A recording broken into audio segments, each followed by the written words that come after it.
Hello, hello, hello. How's everybody tonight? My name is Lewis Lee from All Ends Media, and we are on Plan and Traffic, which we do every Thursday night, 9 o'clock Eastern Time. And we are on a 4-year hiatus from the advertisement I put up today. It popped up on my timeline. So I thought I'd call Carl and wanted to jump back on after 4 years. But he's been on in between, but Yeah. So how's it going? It's good. It's good, Lewis. It's good to be back. And we were just saying how when we looked at that picture, how different we all look. Yeah, man. I've gained a little weight since that picture 4 years ago. Well, and rightfully so. You have gotten married since that picture was taken. This is true. This is true. And quarantine and all that. Yeah. They talk about like the obligatory 20 pounds of like marriage weight. I don't think you've done that. No. But the quarantine weight, I definitely did the quarantine weight, So, and I got Lewis's text this morning, and I went, that was 4 years ago today. I thought, wow. Yeah.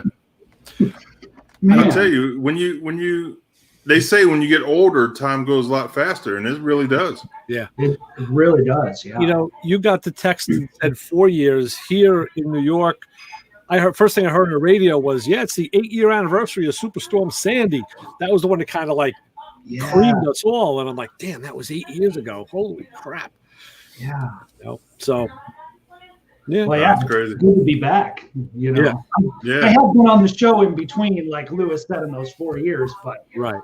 It's nice to be back for my 4-year anniversary for playing in traffic officially. Yeah. We had Terry on last week. Coverman 66, and it was his second year. Oh, was it? Okay. Yeah. He's got good content, I think. Yeah, he really does. Like really good stuff. Yep. If I tell you the truth, if and my web guy is always on me about this, I think he finally gave up. If I could get someone to follow me with a video camera, or if I could do it myself, I could put up a ton of stuff. But it's like I told him, I said, you're working on a car in the shop. A lot of times I'm alone. Right. There's no one else there that can, other guys are doing other things. You can't just say, hey, can you help me video this? Right. I'm lucky if I could get a couple of shots, still, static shots I could use for like Twitter and Instagram and whatever. Yeah. Well, you could do, Ray, is GoPros. I was just playing with mine out in the shop, and I'm redoing the software, updating and stuff. But you can put those all around and just let them run. And then you can go back in later and put voice to it if you have to. Yeah. Then you get into that conundrum of now you're making even more editing for yourself. Yeah.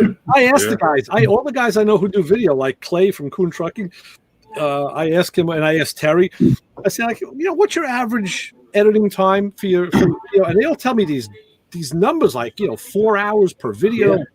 Mm-hmm. And to me, I'm like, God, how could it be so much? I would think that there's probably like a learning curve. It's got to be high, and then you got to streamline it. I mean, I know myself being an amateur photographer, I learned how to edit in the camera, so my pictures come out better now than they did in the past because I've learned how to take a better picture. So video has the same, but video, there's all that the stuff you didn't see. I guess things behind you, or the lighting changes, or that. Right. Yeah, I have so much content that I just haven't had time to sit down and do editing. Right. I mean, I have I don't know, 10 years worth of a lot of stuff. Wow. It takes time. Earlier this year, I got one of those gimbal devices where you mount your phone in and then you balance it. And then as you move, it's supposed to balance the camera. They're actually really nice. I've used those a handful of times, and I've gotten onto it a little bit. But Alex Hartman, who does all of our editing, so he's our social media director. He's in charge of all of our social media for Automoblogs. So when you see Twitter, that's his handiwork. When you see Facebook, that's his handiwork. But he was saying, like, I sent him some footage of a Volkswagen Arteon that I test drove earlier this year. It was a black car. And he was like, dude, he's like, He's like, this is terrible footage. He's like, you are in the shot. He's like, there's too much shadow on the car. He's like, I had an orange T-shirt on, okay, and I'm filming into a black car as I'm going around the car, and you can actually see me walk around the car with bright.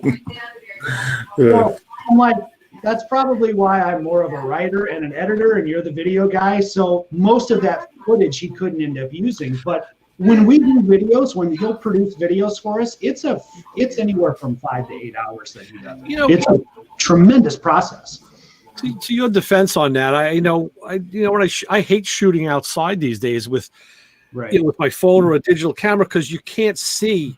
Yeah, you're looking at something from a foot or two away. Hey Terry, when I'm using my SLR right up to my face, you're looking through a lens cup. But when you're looking at that phone, you don't see a lot of the light, splash light, or reflections and things like that. So, and then like my daughter would say, my younger daughter who does a lot, she's an influencer like on all this different crap. She's like, well, Dad, that's what they make. That's what they make filters for. And I'm like, oh yeah, okay, got it. Yeah. Right. But she's right. I mean, there's a way around it. Right. There he is. Right. Now you want to see influencer. What? That's what I have. The DJI. That's what Chassis John said. This DJI. Yeah, great. That's the thing I got. It's the exact same thing. Yeah, I got that one too. You think of that came all out of the Steadicam days from like the 70s when they first invented the Steadicam camera. Mm-hmm. Right. Like, and they're not super expensive. It was like $200, I think, for a decent gimbal. Yeah. Well, they have one that's like $700, but this thing, it mounts to you put your phone in it, but it has its own screen. Like it just uses your phone for the camera, but it has its own screen. Mm-hmm. Oh, wow. And it's really sweet. Or you could hold it up. Right. Oh yeah, you could really go crazy with that one. Is like $700. Nice. I still like. They make really good drones too. Yeah. They make really good drones. Mm-hmm. Yeah. See, I still like Joe's take on all this, where we don't take pictures of our food, and sometimes I'm thinking all of this technical stuff, the gimbal and all these fancy cameras, just to take a picture of your breakfast, right? So Yeah. sometimes I'm like, I don't know how techie I want to get here. Right. Yep. I love tech, man. If I had the money, I'd be wired up. I'm wired up now, and I don't have the money, but I figured out a way to get it done. Right. You always have been that way, Lewis. So I know because you go out to SEMA and stuff, and that's a pretty tech-heavy show. There's tons of stuff out there. Yeah. Well, I've learned over the years, like the first couple years when I started the magazine, I took everything. I took tripods. I took cameras. Yep. I'm carrying all this stuff, and man, it got to the point where I got down to just here in Ohio. You are a techie. Yeah, I made a tripod that slides sideways, up, down, tilts. It's pretty slick, man. I made it. YouTubing, and I made this setup, this rig. It's pretty nice. You can throw it over your shoulder, and you tack it down and run with it. I just found this thing. I took every video right here. I bought these little baby tripods that are cool for and then I mounted a real tripod top to it, so that you could bend, you could pan, but it's only good for like my older. I was using like a digital, like a little camera. Right. I can't use it for my big camera, but So you start making stuff. It's got blue dye on here, and I'm putting stuff in the lathe, making bushings, and because that's what we do, right? Yeah, that's the fun part. I went out and bought it for like $20, but instead I got to spend 3 hours in the garage, Yeah. shavings. Right. I was at SEMA and I seen a guy with a nice rig, and I was like, man, that's really nice. He's like, yeah, it only cost me $2,000. Right. Yeah. I was like, what? So I went home, made my own, took some pictures of his. Yeah. You see what there is? this year? Yeah, you go. I did that same one. Smooth. Yeah. This thing is the truth, man. You turn it on, Nice. put your iPhone in there, and you got your little remote here. You can start recording, whatever. And look, Got a little tripod. Oh, sweet. Is that adjustable for like a different width? Yeah. I'm using a phone with an auto mount, and like this. Yeah, it's set up to fit all of them. Yeah, It's so you can set up to fit all of them. You can turn it this way, like that. Whatever you want to do. You put a camera in here. This thing. I just had to do. My daughter was just doing she's in FIT, so we just had to videotape a project that she did. So, and she needed to use my phone because her phone had a control. It was like bi-directional control for her computer. Right. I'm like, okay. So I said, listen, we got to set this up on a tripod, but there's no way to set a cell phone up on a tripod. There's no 1/4-inch lug. So I literally just laid it on the tripod and I rubber banded it. And I said, just let's get it to stay and then leave it alone. I'm like, we're going low tech here. Hey, it worked. They sell an adapter. It's like a clamshell. It goes on the phone and it's got the oh, really? Insert in it. Yeah, then just screw right on. I got to look into that. I'm going to make one. I tell you what, these camera phones, the cameras on these phones are incredible. Oh yeah, sure, they really are. Like honestly, they really are. We filmed the video we filmed was I don't know, not even a minute, and it was like 60 meg. I'm like, holy crap! Right. You know, and I brought the resolution down to like the mid resolution. It's HD, but it wasn't the highest. Right. You're kidding me. Yeah, suck up some juice. Yeah. So, Carl, what's going on your side of the world? Oh yeah, man. Automoblog's doing well. We just released a small ebook about the classic and collector car hobby. Ways to get into it if you are entering it for the first time. So it's a small ebook. It's about 25 pages long. There's 4 chapters in it, and it basically covers what to look for if you want to buy a collector car, how to go about, like, should you go to the auction, should you do a private seller, what to look for, and how to organize your budget, and then ultimately when you get the car home, what to do to maintain it. It was written by Richard Reyna, who he's the product training director for CarID.com, which is an aftermarket parts retailer. But for the last 5 years, he has been our resident expert on the classic car and on classic and collector car market. And so that we just released a couple days ago. We sent out a link. We sent out an email newsletter about it, and then I'm going to put up a post on Sunday as part of our book garage. Is that I don't want to tip your hand, and if not, then just tell me. And then what I said, Lewis will redact it from my statement. Is that where your new email address comes from? So no. So funny. So Gearhead Media is our parent company. So underneath media is Automoblog. That's me. Oh, true. It's the big cheese, the big corner, the top dog. The guys are talking about you with your TV all up. Sounds like the market of wooden soldiers or something. Tell them to suck eggs. Okay. That better, guys? Yeah. All right, you're good, babe. It's my house. I'll damn well I do know I want it. Yeah, I'll turn up the phone as I want. Anyway, no. I didn't just kick you to the garage. Yeah, she's going to kick me out in a minute. My new email address is because we have a second publication now. Uh-huh. So underneath Gearhead Media is Automoblog. So for a long time, for years, like 6 years, I had my Automoblog email and nobody knew any different. But Gearhead Media is the parent company that my partner and I have together. Underneath that is Automoblog. We have a second publication, AutoVision News now, which is about autonomous driving. And so I'm interacting with a different group of people. So different media people, different PR people, different parts of the industry.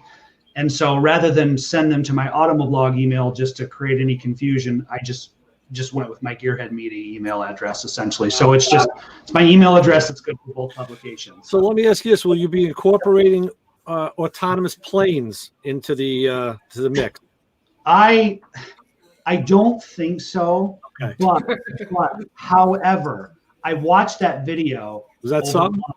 that smart landing, that safe landing, dude, that is cool. That is Vision. What was the name? It was Vision something, right? Yeah. Just let the guys know. A friend of mine who was a buddy of mine was a commercial airline pilot, and he's always the aviation stuff. A lot of it's funny, and this one was, guys, it was a private plane, a small jet, and they said in the event that the pilot is out, a passenger can push this one red button, and it literally takes over the plane, flies it around topographical stuff, so it's going to stay away from mountains or whatever. It'll stay out of bad weather, and it'll basically fly itself, find the nearest airport, and land itself. Yeah. Wow. And does the emergency alerts too. Yeah. Oh my God.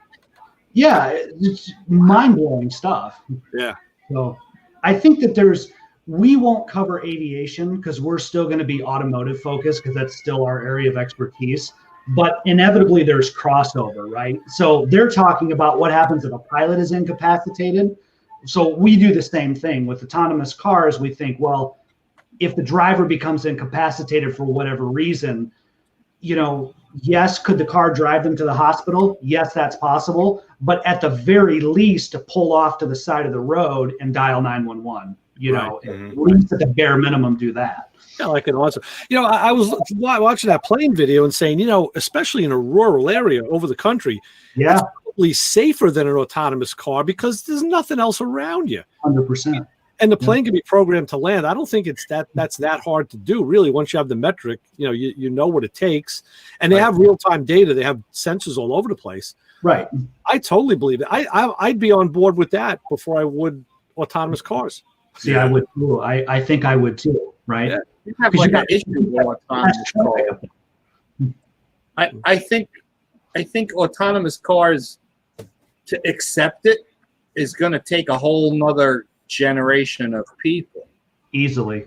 Because me being a driver, I can't trust the car, and I'm going to be that person who's like the person that's sitting next to you, the nagging wife. Like, you're going too fast, you're going too slow, watch out for the guy next to you, this and that. So I would be flippy, having to know what I would be doing versus what the car says it's going to do. And I think there would be that mental struggle between me and the machine.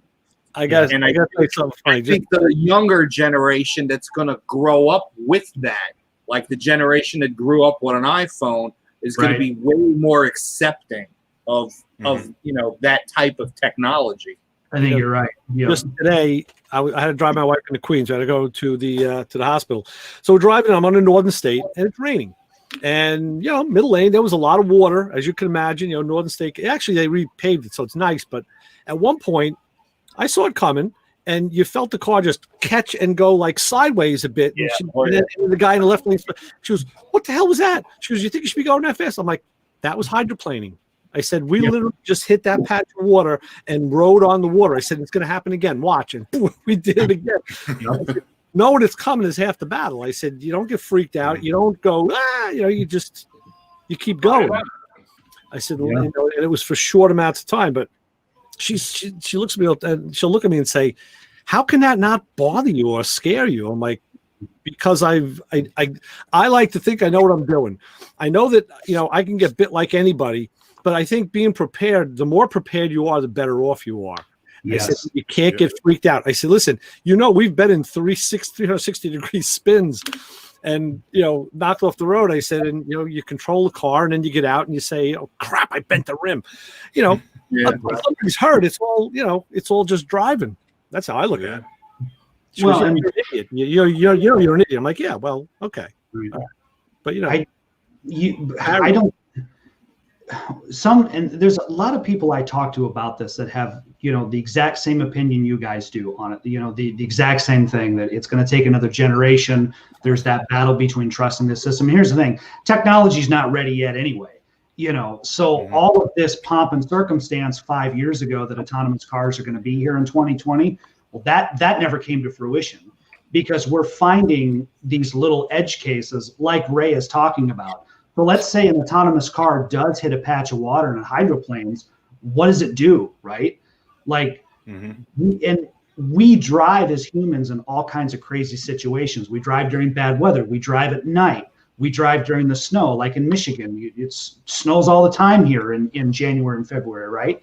So it's like, how does an autonomous car navigate what, like you were saying, Ray, we have been taught to navigate from the time we were in driver's ed, and then just being seasoned drivers ourselves, you know, or knowing the layout of a city. Like there are certain intersections in Detroit here, and just certain things like, you know, okay, I need to slow down a little bit, like, because this light's a little funky and you got this traffic merging. Like, it's just because I live in the area that I know I just know these roads.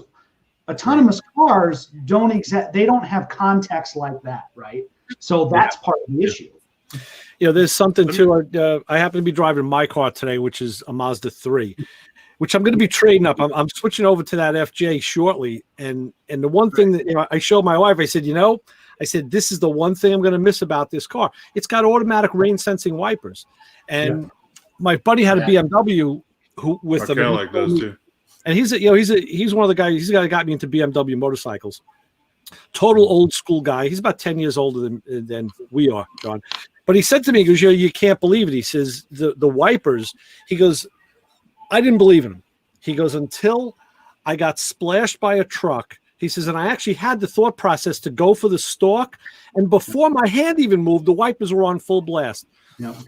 And again, I said, okay, I believed him, but not till it happened to me did I really believe it. And the same thing, your brain says, get the wipers on, and you didn't even move your hand, and they're going like this, and you're like, oh, that's cool. Well, I didn't know my wife's car had it.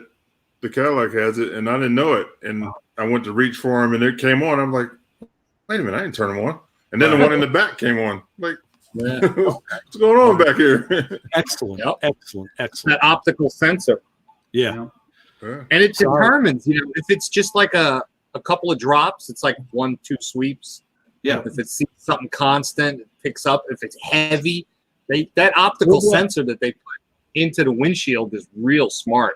Well, plus, I'm sure our sunroof closes too. I'm sure if I could do it on a Mazda, you could do it on a Caddy. I could actually adjust it like the regular wiper. I could adjust the sensitivity on the stalk, like to damp it from very sensitive to less sensitive. And our sunroof will close too when it starts. Oh, cool! That's nice. Yeah, that's nice. One of the issues that you run into with this, so you've got all these different sensors on the car. So you've got a sensor for the wipers, and you've got a sensor for the adaptive cruise control, and then you have all these different components of the car, right? So in the underneath the body in white, underneath the exterior, what ends up happening is you have a lot of wires, you have a lot of cabling, you have a lot of components, right? And then you get into benchmarking this thing. So it's like, yes, you have an autonomous car, or you have a safer car because there's more safety systems on it or whatever. But now from a benchmarking perspective, you run into having a lot of cost, and you run into having a lot of weight on the car. So there are some counterintuitive things. So then the question becomes, okay, so if you have all these sensors, and these sensors have to communicate with each other, how do you eliminate the componentry and the cables and the wires and all that stuff that adds up? Well, then you go to what's called a software-defined car, or in other words, a car that runs off of the cloud, right? So you think, okay, that's great. It gets rid of the components. It drops the weight of the car. But if you're running off the cloud, then it's transmitting all this data, and that's your personal data, right? So now you get into a cybersecurity issue. So it's almost like no matter which way you go with this, there's some issue that as an industry and just we're just going to have to go through, right? So if you go this 5G route, which is, I'm walking through a city and a car is coming, and it alerts me on my phone that there's a car passing close by that I may not see as a pedestrian. Subsequently, that car gets an alert that I'm standing on the street corner. Maybe I'm not watching, and that driver gets an alert. Hey, there's a pedestrian or there's a cyclist coming. You get an alert to the dashboard of your car, but that's all in the cloud basically, right? So there's cybersecurity issues, right? And there's data issues and things like that. So when you get away from the physical components, now you have that issue, right? So they're doing that now with COVID testing. They want people to sign up voluntarily So like if I do or don't have it or had it or was tested, and John has the app, when we approach each other, he'll see that someone's approaching him that was infected or wasn't. I'm like, yeah, right. I'm signing up for that. Get the hell out. Yeah, ain't no way. I'm turning my Wi-Fi off too, you jerk. Yeah. Listen, Next thing you know, they're going to jack into your spinal cord, your cortex, and start transmitting your thoughts to the cloud. I mean, a lot of that's been the fodder for science fiction for many, many years. But I just read. In the last few days, I've been bombarded by a lot of stuff. I forget if I read it or saw it on a news show. They were talking about some politician somewhere was fighting this, that drug manufacturers want to implant little mini microchips into certain prescription medications so that people with the app could know who are on these certain prescription medications. They didn't say which ones. Sure. And I thought, here we go, Big Brother. And that's totally doable. You take you're taking it for whatever, blood pressure, for whatever you're taking it for. And you're implanting yourself with a chip, a tracking chip.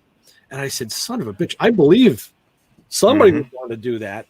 But I haven't heard about it prior or since. And it was just a few days ago. Like, yeah, they kept that one hush hush. I read an article from Elon Musk, and he's like 100% behind melding the human brain to the mainframe computer. And he just thinks it's a great step forward for humanity, in terms of you'll be able to, like, all right, you want to figure out how to build something. Right. Your brain will be able to access the cloud database, and that information will automatically get loaded into your brain. So now you know, which is very much kind of like some of the stuff you saw in Terminator and a lot of other sci-fi movies where somebody jumps into a helicopter. Can you fly this thing? Sure. Boom. Right. Right. You know, but he's like totally jazzed about the future of doing that, and he really thinks that being able to jack into the net is like the future, and it's just going to make people that are amazing. And I'm like, it's going to make people crazy. Right. Well, he wants it because he's going to make the parts to do it. Exactly. And here's what's going to happen. You're going to wake up one day in women's underwear walking down the street and not know why, because this guy on the computer then put it in your head. That happened last week. I didn't know why. I was wondering what's going on. These things are so tight. How do they wear these things? Yep. I didn't know. I didn't get it. It was Yeah, they'll mess with you. How you doing some goofy stuff? Yeah. Well, So I got a question, Carl. Yeah. You have a car that's all, how you say it, autonomous? Yes. Yes. Now, have they ran into problems with like surges, like a storm, or that's what I worry about. Like a computer has a glitch. Right.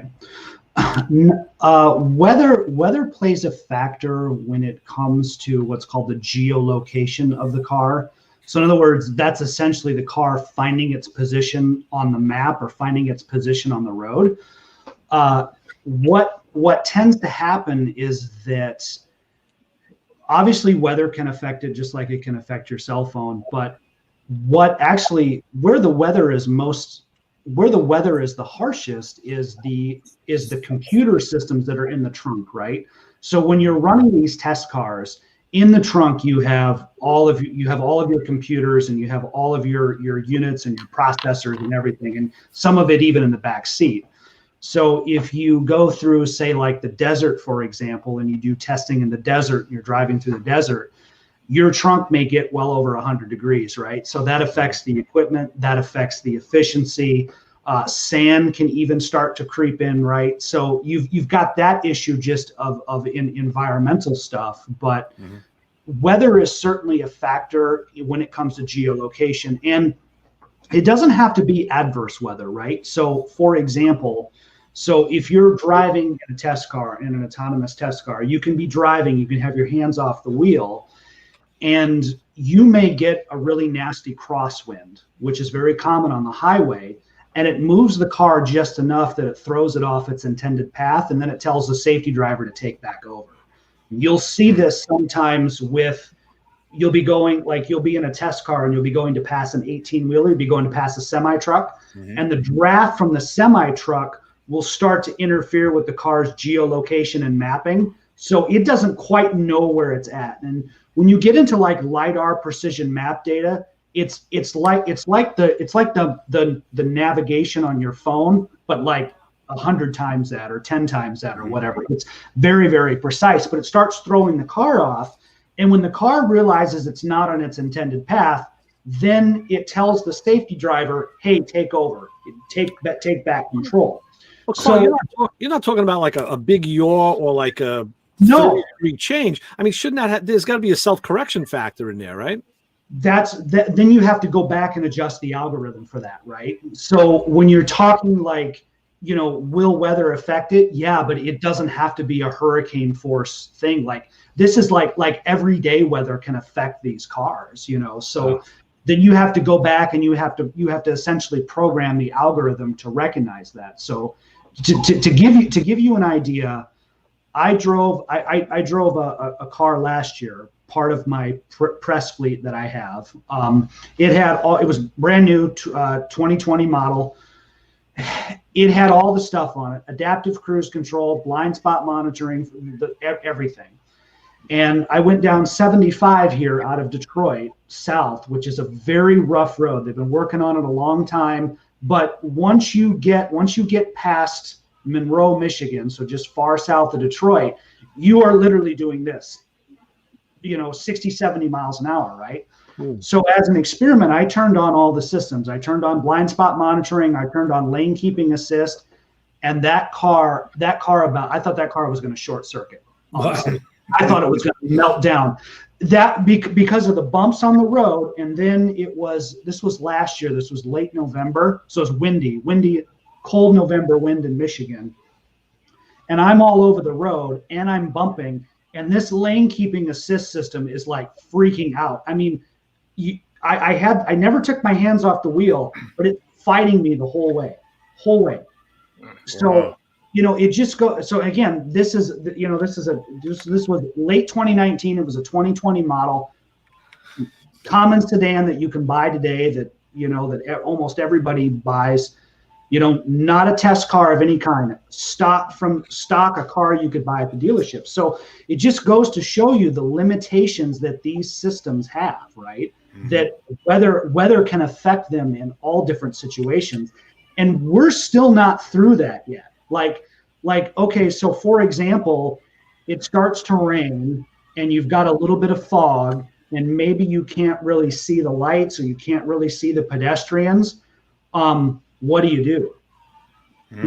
You don't really have an answer for that. So it's like, okay, you have to have radar, you have to have LiDAR, maybe you have a thermal camera, right? Which is going to detect heat. And here's really the hard thing to swallow with this, right? And this is a test AAA did. So I don't know if it was earlier this year or last year, but AAA did a test and they took common vehicles that have automatic emergency braking on them. Broad daylight. And these cars hit pedestrian dummies. You can actually see it. Wow. Not even at high speeds, like 25, 30 miles an hour. And AAA does the test and the car is coming, right? And somebody pushes a button and this dummy walks out like this, this plastic dummy. The car goes to stop and it hits the dummy and the dummy breaks into 7 pieces and goes everywhere, right? This is broad daylight. This is broad daylight at 30 miles an hour. Wow. So that's terrible. This isn't even autonomous. These are advanced safety systems that you can buy on every regular car. So now the question becomes, okay, what if you're driving a little faster? What if it's not broad daylight? What if it's nighttime? What if it's windy? What if it's raining, right? So I have no idea when autonomous cars are going to be here because it's just like you said, Lewis. Okay, what about the weather? Does that affect it? Does that change? Oh, there could be literally thousands of different scenarios just in that one question you asked, right? Yeah. So So it just boils down to the fact that the technology is just not there yet. It ain't there yet. Not at all. It ain't there. It's what we would call an immature technology. It's just getting its footing. You know. And just like the movie 2001: A Space Odyssey, we don't have any of that technology yet. That's right, Hal. Right. And there's still situations where humans are incredibly good drivers. And one of the best ones is when you have to go on the fly. Improvisation, right? This is just like Ray was talking about. Oh my goodness, I've hit hydroplaning. I've hit something, or I'm coming into a situation. Humans behind the wheel can improvise, and for the most part, it turns out pretty well, right? Autonomous cars can't do that. Once that AI system has new information, it doesn't know what to do with it, right? But humans, we can get new information all the time. We can process that. We can go, hey, all right, it's raining, no problem. I know how to do this. I know to let off the gas. I know to stay calm. Okay, boom, I'm through it. An AI system doesn't think that way, right? It's very good at doing the what, but it's not very good at doing the how and the why. And the reason being is because it really cannot infer anything. It has no context, right? So this is where you get into how human do you really make these AI systems, right? Because there is a human component to driving. And you can see tests. There's tests that have been done. So like here's a really good example, okay? So you walk into a room, right? And you see a bunch of different chairs, right? You know that, okay, one's a lawn chair, one's an office chair, one's a big lazy boy recliner. You're like, they're all chairs, okay? And, you know, I know what each of them do. It's no big deal, right? You have to teach an AI system what each of those chairs are, right? You have to teach them the difference between a lawn chair and then that big cushy lazy boy chair, right? And then you have to teach that AI system that if you're going to watch a parade, you don't take your office chair, you take your lawn chair. And if you're going to go to work, you don't sit in your office. You know what I mean? Mm-hmm. Like, we as humans just kind of know that stuff instantly, right? You have to teach that to an AI system, right? Yeah. So let's say that all of a sudden you put an antique dining chair in the mix. Now that AI system's going nuts because it's like, what's that? What's this? But we look at it and go, oh, it's just another type of chair. So stuff you don't think about. Right. So this is it's what's called the elephant in the room, right? So you literally can put an AI system into a room. It scans everything. There's the TV, there's the couch, there's the chair, there's the windows, there's the curtains, there's everything. You run the same thing again and you stick a stuffed elephant, literally a stuffed elephant in the room. And the AI system's like, what is that? Is that a human? Is that a cat? Is that, what is that? I don't know what that is. And it screws everything. Whereas humans, you walk in and you go, oh, somebody put a stuffed elephant on the couch. Yeah. You can't replace a human brain. So again, it's like in the situation Ray is talking about, I've hit a patch of water. What do? Okay, I'm human. I've been driving a lot of years. I live in an area where it rains all the time. I got this. An AI system doesn't have that same level of context, right? Yeah. So now you have to make the AI system more human-like. You know, like with the chairs, that's a great analogy. I'm already thinking, like, what is it about my brain that knows the office chair and the lawn chair and the deck chair and say, okay, I know which one's more comfortable. But what does comfortable mean? You know, comfortable to me. I mean, we all have the same relative definition, but there's variances. So you tell the AI system, this is comfortable for work, gives you good posture. This a big cushiony chair is comfortable for home because it's soft and you go to sleep in it. And okay, it builds a database. But how you know it won't know levels of comfortable. So if you said to it, well, okay, which one would you take to the beach? I'll take that lawn chair. All right, but what if I want to be more comfortable at the beach? You know, and there was, like I said, there was a sling chair. You know, it can only, it's like it's a computer. It can only give you back what you've taught it. So it can't make that inference like a human being. Yep. And that becomes an issue when we drive, because how many times when we drive, do we think like that? Oh my goodness, there's a car coming up, back off, right? Like when you drive, it's unpredictable. Like, I mean, like I said, there's areas in Detroit where I drive where I'm like, I know, you know, Detroit has one of those, like sometimes you exit to the left. Like Detroit is weird, and it's like not every exit is to the right. Some of them are to the left, right? We have some like that here, and I'm like, what idiot thought this idea of? Right. And it gets screwy, man. Like it gets weird. It gets haywire. Well, again, I only know that because I live around here. So I know what to expect, right?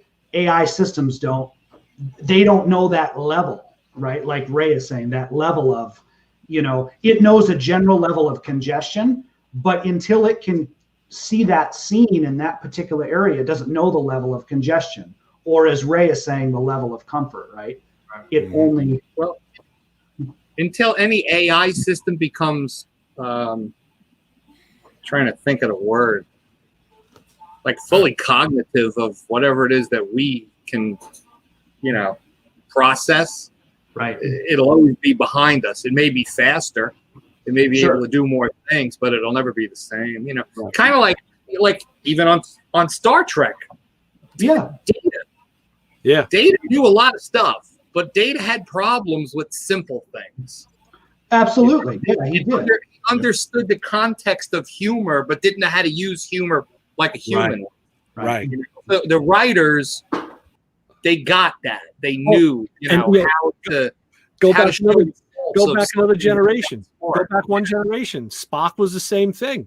You know, he would say something. You know, McCoy would say, "Is that your attempt at humor?" And he goes like, and he would say something like, "Yeah, as based on your human model." You know, he'd throw it right back at him. So his throwing back at him was actually very humorous, but he didn't know it. You know, because he was. So yeah, you're right. That's exactly right. Okay, Carl, I got consciousness. Carl, I got a question for you. Yeah. Now, you being in the industry with the batteries and electric cars. Yeah, sure. I didn't tell the fellas yet, but I'm going to build an RV. I'm going to make one out of a school bus. Okay. That's my next summer project. Okay. The solar, how the battery technology, can I use like Tesla batteries, or do I got to go with solar? You know what I mean? Like, yeah. Well, that's a good question. I don't know. You want to electrically power the thing? Is that what you're saying? No. I just want to do my solar power. Everything in it, I want to run out of solar. I mean, you could use deep cycle marine batteries, but they're heavy. I would go with all the stuff that's in our phones. Lithium. Thank you. Lion. Yeah, lithium. Actually. Oh, he got one in the basement. He's got everything. Yeah. What happened? My screen moved. Get over there. This is the lithium ion battery that I have on my motorcycle. Oh yeah. My ballistic. Yeah. And these things are small. I mean, they're small and light. Ray got everything in his basement, man. I actually brought it down because I want to contact them, and I figure if I bring the box in from the garage, I'll remember to do it. It's been 3 days. I still haven't done it. Oh, hey Terry, we need to do a YouTube video of Ray's basement. Ray shop. That's it. Yeah, right. Yeah, everything over there. Here are some videos of Ray's basement I found on the web. Take a look. Uh-oh. Siri got some pictures of your basement. What'd she say? She said, I have pictures of Ray's basement. Show me. Let me see. You never know. Oh, all right. That looks neater than my place. Must be a different Ray. That's Lewis, one thing you might be able to do is you could still do the lithium ion batteries like Ray is talking and do a traditional EV. You could incorporate solar panels to help with the charging. That might be a possibility. So the solar panels help charge the batteries during the day. Mm-hmm.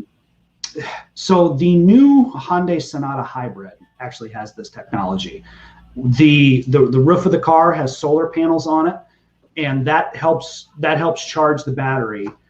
And I think that Hyundai says it's not much, and don't quote me on this because I don't know how much it is, but it accounts for like 700 miles of free driving a year.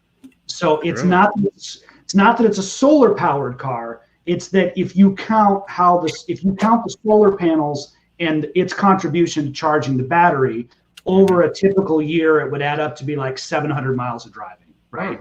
That's so very good.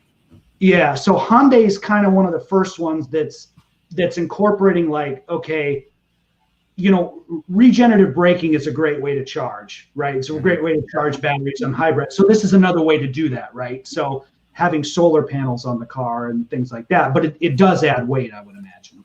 Now you brought up the braking system. Can you add that to a large vehicle like that?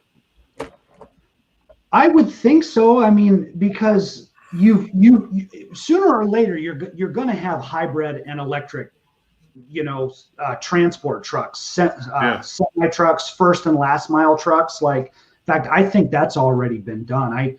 We don't cover a lot of like the medium duty truck market and the commercial truck market, but I would think somebody's got to be coming down the pipeline.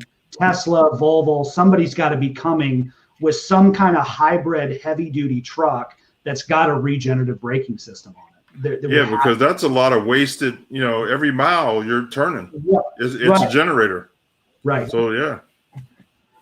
So it just, and here's the thing, like the way I see it, and again, don't quote me on this, but the way I see this going, it's like electrified vehicles and autonomous vehicles. It's going to be like an Oreos and milk thing. It's like you can't have one without the other. Wow. And I mean, just last week or 2 weeks ago, so Detroit Hamtramck Assembly, which is like a couple neighborhoods over from where I'm at, Detroit Hamtramck Assembly, they're not building Cadillacs there anymore. They're not building the Chevy Impala there anymore. They are building the GMC, that new Hummer EV is being built there. They did a big thing. They did a big unveiling. It's called Factory Zero, all about electrification, all about autonomy. So I just think those two are going to go hand in hand. So if you're going to get an autonomous vehicle, it's a good chance probably going to be an electric one. That makes sense. Yeah. Oh, let me ask you this though. What about people who want to put like electric engines into these old school cars? You think that's going to come around? I don't know. There are people that do it that. already has. Yeah. No, I'm saying at the point where like, you know, like somebody's selling like electric engines instead of like, you know, LS engines, you know? Yeah, somebody's doing it. I just read an article on something like that. That So you can buy an electric motor that's like this big, and it makes like 500 horsepower. Right. Well, typically they're a lot smaller than a gas engine. You open the hood and there's like this just cylinder in there. Well, they're making them where I've seen a Volkswagen that they had it on each wheel. They had a motor on each wheel. Right. And what's nice, with the right controller, now you have full-time all-wheel drive where you can change the power to any wheel at any given time with any given ratio. But now there's a lot of software and hardware involved. There's programming, there's controllers. You have to have the hardware to interact with that, but it's possible. I'm sure somebody's making a kit for it. You know what it is? Just like you have factories that are making like full chassis for like an A body or something like that. They're gonna make full chassis, electric chassis, where, like you said, it could be an all-wheel drive wheel. Can you imagine? All-wheel drive? What's it called? Chevelle? Torque. Lots of torque. Terry, there's a company in Europe called RBW is the name of them. So they do these custom-built roadsters that have an electrified powertrain in them. And they take a body shell, like an Austin Healey, Jaguar E-Type, like these classic cars. They take the body shell, but they retrofit them with an electrified powertrain. And that kind of stuff is starting to be really popular. So it's like, maybe I have an old Porsche 911, right? So I have the engine, the internal combustion engine stripped out of it, and I have an electrified powertrain in my 2003 Porsche 911 or whatever. I think a lot of that stuff is going to start to come around. Yeah. Imagine that, open up a hood of 6 Camaro and it'd be all right. Because they had one at team. I don't know if you saw it. They had that that new I think it was what was it? the new Camaro. What was it? It wasn't that COPO Camaro or whatever it was. It was blue. The blue one, yes. Yeah, they had that in the Chevy area, and it was just sitting. And it had an electric engine. The guy flipped it. He says, "This is 1,200 horsepower." I'm like, the last couple of NHRA races, they raced a gas Copo Camaro against That's what it was. It was a Copo. Yep. And then they also did it with the Mustang. Ford's got an electric Mustang. That drag race Cobra, yeah, and they ran that against the drag race Mustang gas motor, and the electric one beat the gas one every single time. So just instead of buying like bigger injectors or like the newest Holly or Dominator, carburetor, we're going to be buying like high performance capacitors and like super precision resistors, and that's what it's going to come down to. Right. Yeah. I want a flux capacitor with a light.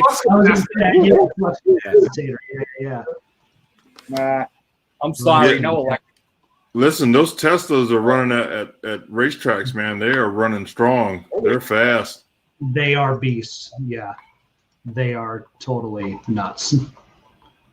I'll drop a couple links into the chat because I'm. Sure. It's the. I have to ride Teslas. I got to drive one. I got to see what the whole hype is. I got to see. Yeah, one of my buddies has one, man, and it has like 3 modes: insane mode or something crazy mode, or I forget what it said. Yeah, but, ludicrous mode. Yeah, ludicrous. Yeah. Can you roast the tires on a Tesla? I mean, what's going on? No, it's just all torque. It's got traction control. Instant. Yeah. Instant. Yeah, Tesla model. I was pretty jacked about driving a supercharged Audi R8. I thought that thing was a monster. I thought that was pretty quick. Those are monsters. The customer owns 2 of them. Really? Just because one isn't good enough? 2 of them. He's got one that's like 2 years old. That's this really awesome orange. And then he got this year's model, the last one off the assembly line. Oh, really? Yeah. And he said the one that came off the assembly line last is the one that's going to be worth $1 bazillion. Sure. Yeah. So I'm like, wow. I mean, he's got a big giant fish tank in his house, and I go to his house and I put the code in on the garage door, and up goes the door, and I'm like, oh, you got to be kidding me. 2 of them? I mean, I was flipping when there was 1. Now there's 2. Yeah. Well, let me weigh in on the record just to say I'd rather come to your house and see the door come up and see 2 Firebirds. Yeah. Any day. That's it. That's coming tomorrow. I go to buy the other one. And half of these cars, half of these new cars we feature on Automoblog, I'm like, what do people do for a living to be able to afford them? I mean, seriously, this guy's a rock star. Well, there you go. So, yeah, you can afford whatever you want. The humblest dude you ever met, though. Sure.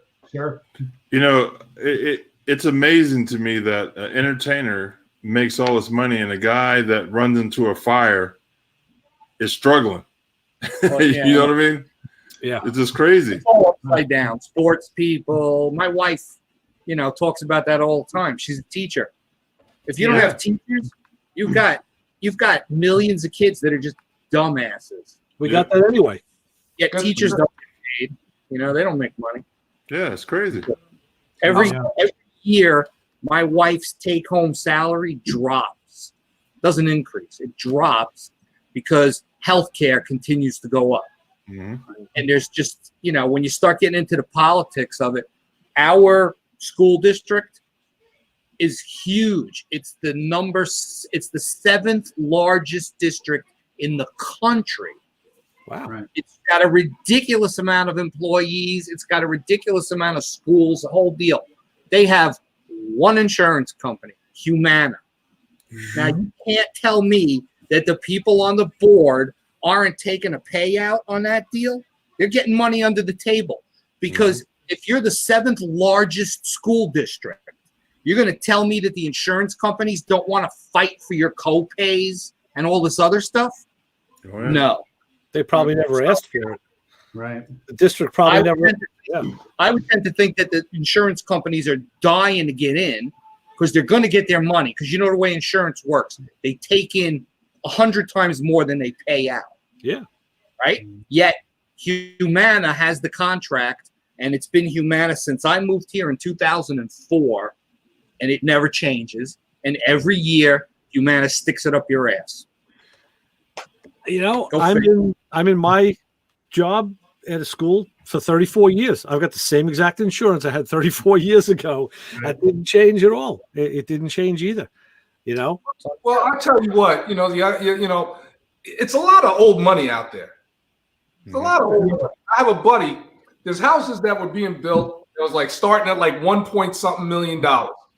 Right. He had the contract to do the floors, the wood floors, come in to do the wooden floors and all that, right?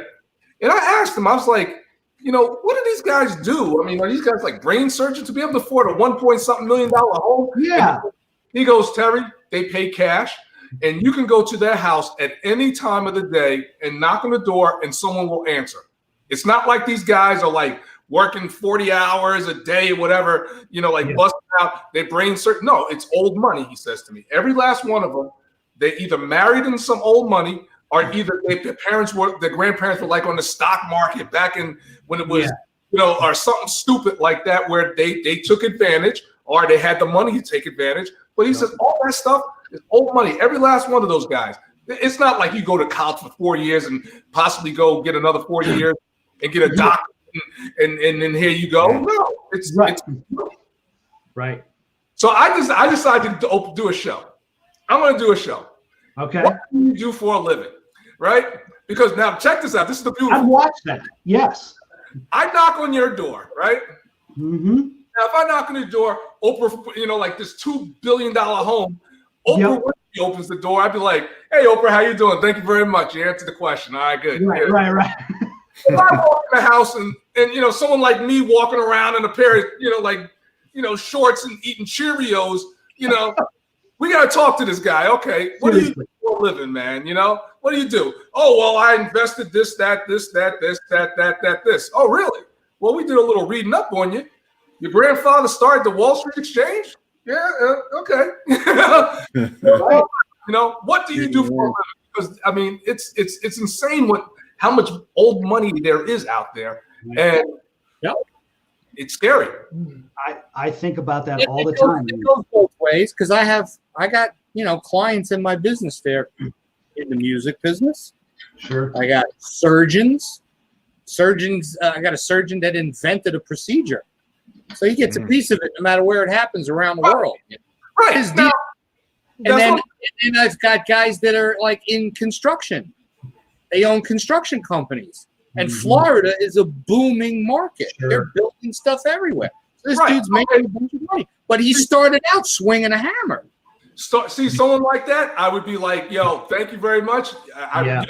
You pulled yourself up out of the bootstraps and all that. That's great. You started a business, something. But like I said, you got like a 30-year-old guy and sitting home, you gotta talk to that, man. Be like, right. Well, listen, wait. You know for a fact, the internet has opened up a ton of stuff. Yeah. I mean, look at that guy. He says, I paid $20 off of the internet and I sold the project. I'd be like, nice to know you. Do you need like an assistant? Something, whatever. Well, listen, you know what else is jumping is the video games.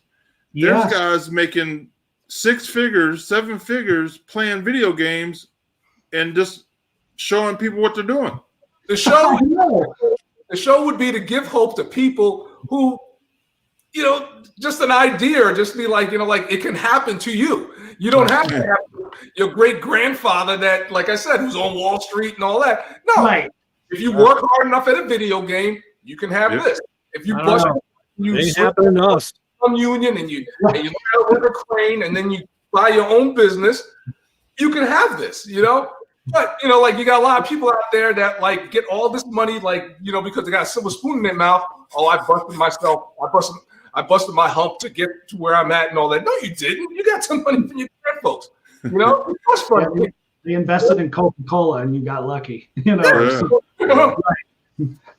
You know, after we spoke a couple weeks ago, I looked up at Cletus McFarlane. I looked him up. He's an interesting character, that guy. Cletus McFarlane, yes, he's the man. He's a regular dude. He's a regular dude, but he's involved in all kinds of stuff, and he's got sponsors, and it's like every day, because of who he is and what he's done, he's got people throwing stuff at him left and right. You know who else you can look up this kid named Chris Fix. He's another one. I just asked him to come on the radio show. I just sent him a message, and he hasn't answered me yet. So if you know him, send him a message and tell him, hey, let me see what I can do. Chris Fix. Yeah. Chris Fix. I'll look him up. I've never. He does a lot of auto repair. He just did a series on how to clean the interior. He did a 2-part series how to clean up pretty grody interior on a car. And I said, hey, you know what?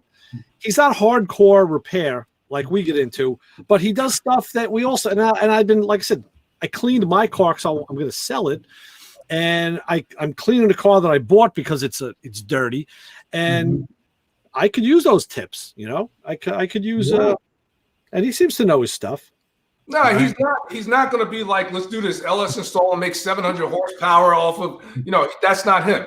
He's like, this is how you change your antifreeze. And he'll show like 7 different levels of your antifreeze, dirty to clean. Right. And, you know, that's him. And he was at SEMA. And I met him at SEMA. Nice guy. He's like the stick. He always has a helmet on. Yeah. And, he's got to be. I you know, by his voice, I peg him to be in his 20s, but he's probably a little older than that. I think he's probably like pushing 30. I think probably late 20s, early 30s. Okay, yeah. You know? Because if you look at some of his first videos, he actually didn't have a helmet on, and you could see him. He's driving around, and you can see the rearview mirror, and what's it called? You can see his face and all that. So, you know, he's in Jersey. He lives in Jersey. Right. We should get the Autoblog Nation to and the Plane and Traffic Nation to applaud Chris Fix and tell him, come on, Motormouth Radio, damn it. Yeah. He's got a cool Twitter page. I was just looking through it. You know, these types of videos are really good. Like, you know, this DIY type stuff. That's huge. I mean, if you know, it's funny. I was talking to a friend the other day.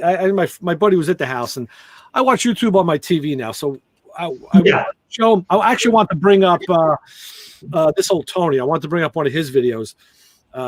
You know, our Staten Island buddy, and I'm going through my feed on the TV, and he's like, damn, he goes, slow down, go back. Like, he's looking at all the different stuff that I watch and subscribe to.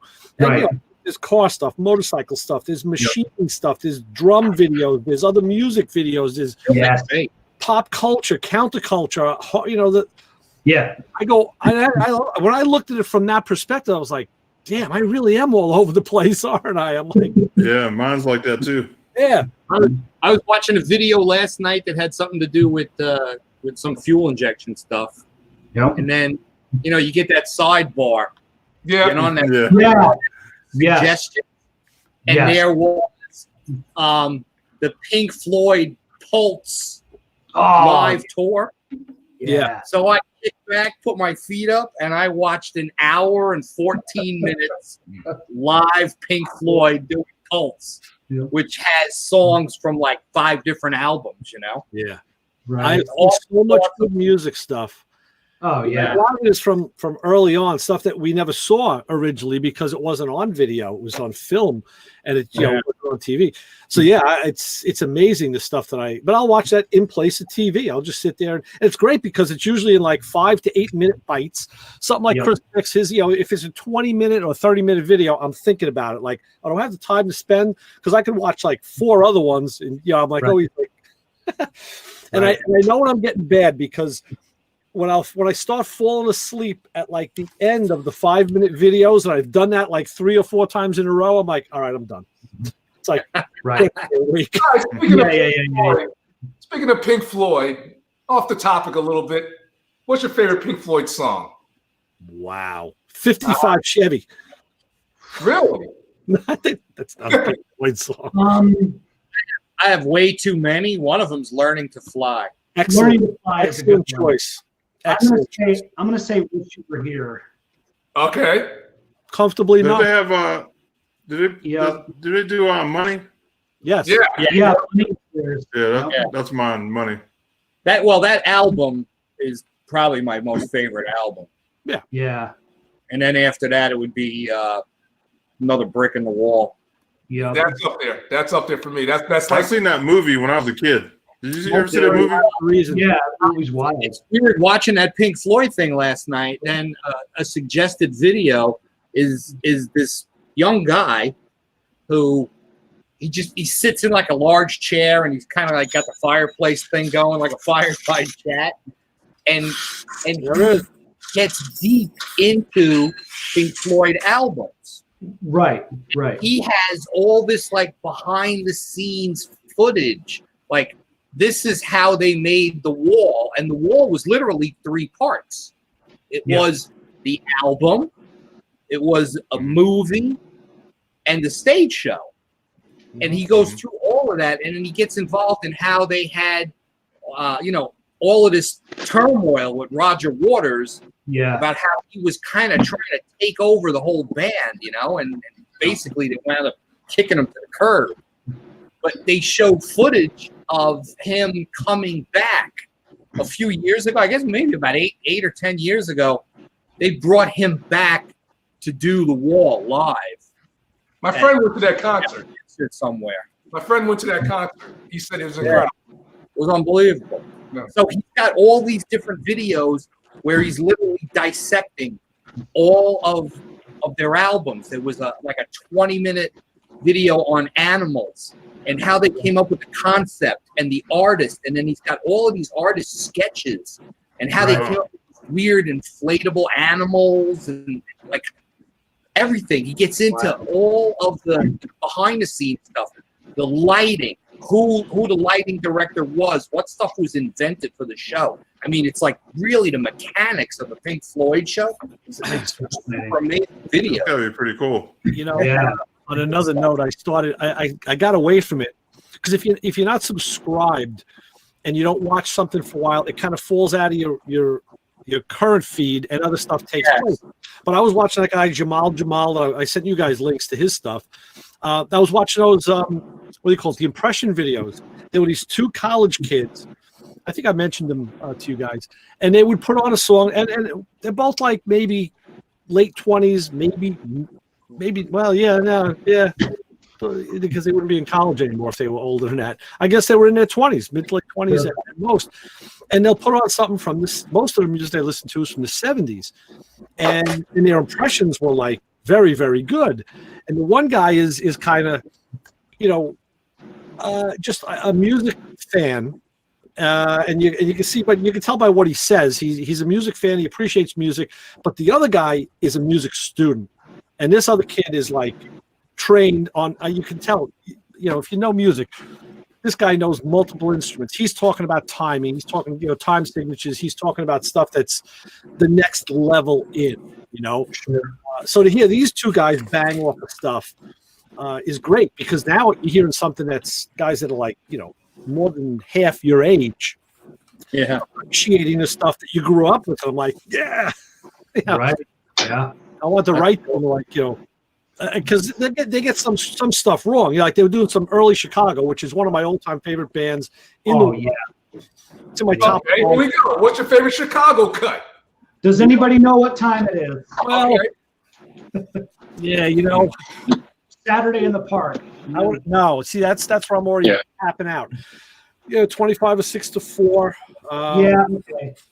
I like on the Blue album, the Silver Blue album, that whole side. Yeah. That got all of that stuff. That used to be one of my lessons. My drum teacher said, you need to learn how to play from this to this, the whole side. I studied Danny Serafin for many, many years. I really did. He was one of my drum icons. But anyway, these guys, the one kid was saying, we're going to do Chicago. And he says, and I'll tell you, I know Chicago from my mom being in the car where my mom drove me to grade school. And I thought all they did was love songs because that's all I heard. That's the era. Right. And he says, and then they start playing. There's Terry Kath on the Stratocaster shredding, and you see the kid's face go, "What the hell is going on here?" And and then the horn section comes in, and it's Danny Serafin on the drums.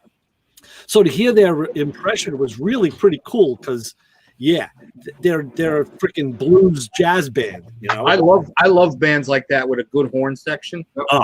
There's nothing like that. Cemented in me right from the start. Horns. I love brass. Well, the beginning is the best cut by Chicago. By the way, I just want you to know that. Okay. The beginning. Okay, wait, I got one. That's the 56 Chicago. Who's your favorite song from Naughty by Nature? It's got to be OPP. No. Yeah. Hip Hop Hooray. Hip Hop Hooray. There you go. Yeah. We had to throw the black group in. What's the name? Lion family. Let's talk about Tower of Power. Let's talk about the Temptations. Yeah. Let's go there. Anybody from Motown. Tower of Power. Hard to say. Was it? Tower of Power has so many of them though. Jesus Christ. Jimmy. That's Chicago horn section. Yeah. Yeah. Schoolboy music. All right, what about Hall & Oates? Hall & Oates is an underrated band. Yeah. Yeah, they were. I'll jam out some Hall & Oates. A lot of blues going on there. John Hall's a very, very, he's rooted in the blues. Yeah. He's still making music too. He's still doing stuff. It's what is it? Something at Darrell's. He's got a house upstate New York. Yes, thank you. And they play in this house. Yeah. And I mean, all sorts of people come in there and just jam. I met CEG in what's it called out in Long Island. I met CEG Smith. What's CG Smith, the guitar player from Hall & Oates? He used to be on Saturday Night Live. The musical director. Oh, the guy that looks like Frankenstein. That guitarist. Yeah, exactly. Actually, he looked like the dude from James Bond that had the teeth. George. Yeah. Right? Not Nantucket. What is the place out in Long Island? The music show moved. It's a little earlier now. Yeah. Well, I'm gonna jump off and let you guys keep running with the after party. You're right in the middle of it. I knew it would happen sooner or later. Yeah. Leave me alone. I'm a family man. Hey,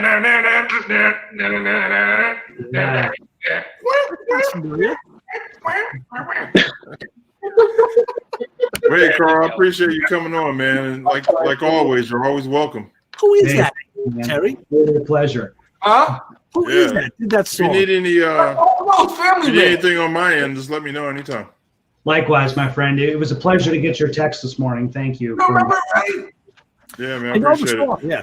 Okay. Hey, guys, I'm jumping off. Brother, got to wake up early. All right, Lewis. Yep. Take it easy. I gotta get up there. Kicking around. All right. See you guys later. Thanks. All right. So, favorite Blood, Sweat, and Tears song? Well, Blood, Sweat, and Tears, of course, was the contemporary of Chicago. They were, I mean, if you didn't know the difference, you wouldn't be able to tell the difference. If Exactly. They were that close. Great there. Blew him out of the water, though. Right. Yeah. Actually, there's a little. I just read a little while ago. I read Danny Serafin's book, and I got a Terry Kath book and a Terry Kath video. But they were saying they opened for Hendrix in Chicago. Yes. And Jimi Hendrix came backstage and found Terry Kath and said, "Dude," he said, you're better than me." Yeah. What? Because you never appreciate yourself for how other people see you. And it's like I thought he was just blowing smoke up his ass. Get the hell out of here! What are you talking about? You're Jimi Hendrix, man. Even though it was this was like 68. They have a Chicago thing on Netflix. Watch it, and they say that. I think that's probably the video that I bought. Yes, the Terry Kath. They say that. Yeah. At the rock and roll. You listen to his work. And he was really shredding that guitar. I mean, he was doing stuff that, that guys of the day just weren't doing. He could have played pretty much with anybody, any contemporary of the day. But, anyway. Joe Walsh? Yeah, Joe Walsh. Yeah. James. That dude could put the E string all the way up to the top on the other side of the neck. I tell you, man, James Gang is again one of my favorite bands from Funk 49 days. Yeah. You know, just. And When then I heard, Yeah, he's from Bowling Green. oh, really? Yeah.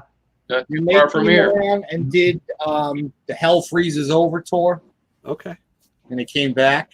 Uh-huh. We went and saw them, and Morgan was playing guitar at the time. Well, she's still playing guitar, but I was always the one that kept telling her, "Don't just be a rhythm guitarist. Learn how to do lead. You know, bend them strings." And Yeah. she wasn't into that, but they had the camera because they had widescreens everywhere. We had great seats, and they put the camera on him during Hotel California, Oh yeah. and he was stretching that E string all the way to the top of the neck. And Morgan was like, "Oh my God, I didn't think the string could stretch that far." I said, "That's why I keep buying you those strings called super slinkies. Yeah. Very elastic." Yeah. She's like, "Oh, maybe I'll have to learn how to do that." And now they have guitars that actually have flexible necks. Yep. Yeah. Because my one Really? guy, he's a guitar player, and he showed it to me like I think it was like 2 years ago, and he showed me how the neck is flexible, and so you can bend the neck as well as the strings, and it comes right back. That's crazy. Wow. Well, you know what I was really impressed with? Watching that video last night, that Pink Floyd video, David Gilmour played the same red Strat for that whole video. Right. And the camera was on him a lot.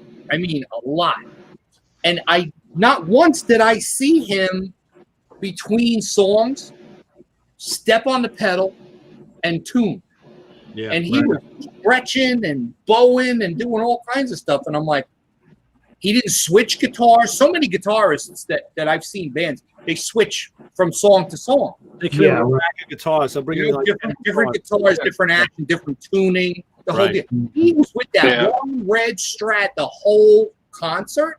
Right. And I never once saw him go to his silent tuner and mess with on the neck. And I'm like, how did he keep that thing in tune the whole time, you know? And then I said to myself, oh, you know what? Fender makes an automatic tuning guitar. Oh, yeah. Have you ever seen it? Yeah, well, like I said, there's my there's little motors. There's little micro motors up on the tuner. Built into the neck. Yeah, built into the neck, and there's a bunch of LEDs, and you could put it in auto tune mode for any mode that you preset. Yeah. Or you could do it like he's got that. Huh? It's insane. Totally insane. It actually turns it turns the tuning keys. Yeah. Yeah. I need to play this. And I loved a couple of songs, you know, when he sits down on that pedal steel guitar and he's like wailing away. Yeah. And I'm like, that was so cool. I mean, I'm like, why did it take Pink Floyd to figure out how to use that country western instrument, you know, in progressive rock? It's an amazing piece of equipment. A lot of guys used it. The Eagles did. Yeah. They did some steel. I love pedal steel. That's what I like. That's what I really liked about country rock. A lot of the country musicians used it, but then the country rock guys adopted it. Yep. And, what a great sound! Marshall Tucker. They used it a lot. Oh yeah, I love Marshall Tucker Band. Yep. The Allman Brothers, of course. Allman Brothers. Those are There you go, Terry. Others. Steely Dan song. I was just Steely Dan. There's too many. There's too many. There's always too many. There's too many. If I had to, right now, all-time favorite would be Black Cow. That's excellent. Good song. Black Cow. And then from a drumming standpoint, it would have to be Asia. Asia, yeah. From a drumming standpoint, Steve Gadd did his thing on that damn thing. Yeah, I watched a ton of Steve Gadd videos. Between Asia and Peg, those two songs are absolutely. I mean, and you know what else? Gadd drummed on so many things. He drummed on Paul Simon's 50 Ways to Leave Your Lover. You know that drum? Yeah, really? He did that too.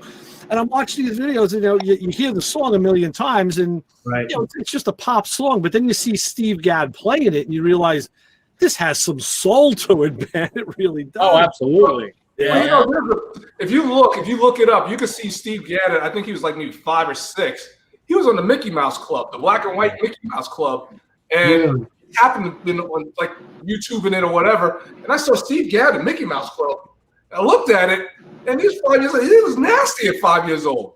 Wow. It was like he was just. I mean, if I saw him at 5 years old and I was 10, I'd be like, I put the sticks down. Yeah. You know, Right. Put the sticks down. But I love Steve Gadd. He's one of my I was top. just watching something the other day, and it was a guy. You know, what's thrown me is I'm seeing this guy. I'm picturing a guy, and now he's an adult. But as a child, he was a drummer. It was like on a TV show. I can't remember what it was, but they showed him. He had just a snare drum on his lap now as an adult. And what he did is he held the sticks in a traditional grip, but reversed. So his left hand was like the traditional right hand grip, and his right hand he held it in a. So he did like this, and then was hitting it straight like this. He was playing as a lefty. Reversed, yeah. I never saw him Playing as a lefty. Yeah. Yeah, he's playing as a lefty, right? Now Ringo was a lefty, but held the sticks as a righty.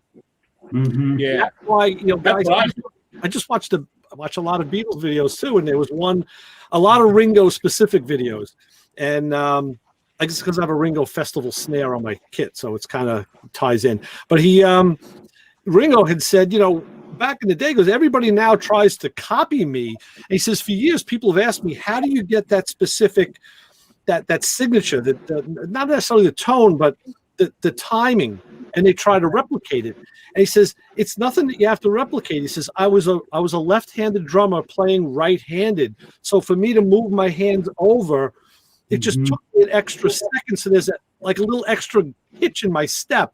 He said, it's just because of my mechanics. He says, so right-handed drummers are trying to replicate that, and they can't.